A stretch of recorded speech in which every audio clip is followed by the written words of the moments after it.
বিয়ের আগে বিয়ে করার যে ফিলিংসটা সেটা অন্যরকম, কিন্তু বিয়ের পরে পুরোটাই 180 ডিগ্রি ঘুরে যায়, পুরো লাইফটাই চেঞ্জ হয়ে যায়। তো আজকে তোমাদের সাথে শেয়ার করছি আমার কিছু পুরনো স্মৃতি।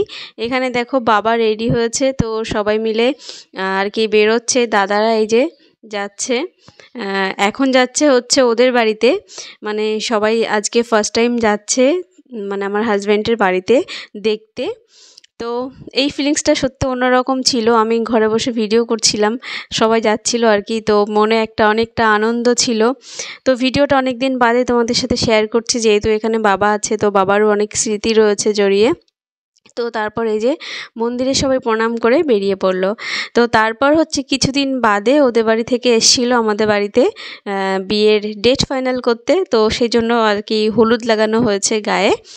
তো তারপর হচ্ছে এই দিনটা আমার রেজিস্ট্রির দিন ছিল। রেজিস্ট্রি করার আগে মানে আমি যাব, তো এই যে দেখো গাড়ি এসছে আর সবাই রেডি হয়ে বসে আছে। তো এই ব্যাপারগুলো একটা অন্যরকম মানে ভালো লাগার ছিল, অনেকটা খুশি জড়িয়ে ছিল। তো তারপর এই যে আমাদের ফাইনালি রেজিস্ট্রি হয়ে গেল। আর এখানে দেখো যে ফ্যামিলি ফটো তুলতে হয়, তো সেই ফ্যামিলি ফটো এখানে বর্দিও আছে। তো সবার একটা স্মৃতি জড়িয়ে আছে, অনেক স্মৃতি থাকে পুরনো আমাদের ভিডিওতে বা ছবিতে। তো তারপর হচ্ছে আমরা রেজিস্ট্রি করে আমাদের মানে আমরা সবাই মিলে চলে গেছিলাম আমার হাজব্যান্ডের বাড়িতে। তো সেখানে অনেক খাওয়া দাওয়া হয়েছিল মজা করে, তারপর চলে এসেছিলাম। নিজে খেয়ে যাচ্ছে তখন থেকে, একবারও বলছে না তুমি খাও। একবার দুবার তিনবার দিয়েছি, মনে থাকে না খাওয়ার পরে, একবার বললে না তুমি খাও, বলেছো একবার।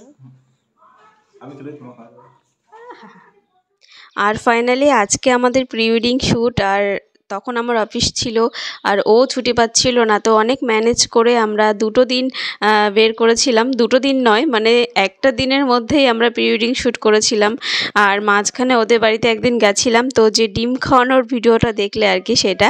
তো তারপর এই যে ফাইনালি আমাদের বিয়ে। আর তো এই ছোট্ট ফিলিংসটা তোমাদের সাথে শেয়ার করলাম, কেমন লাগলো অবশ্যই জানিও। তো চলো টাটা।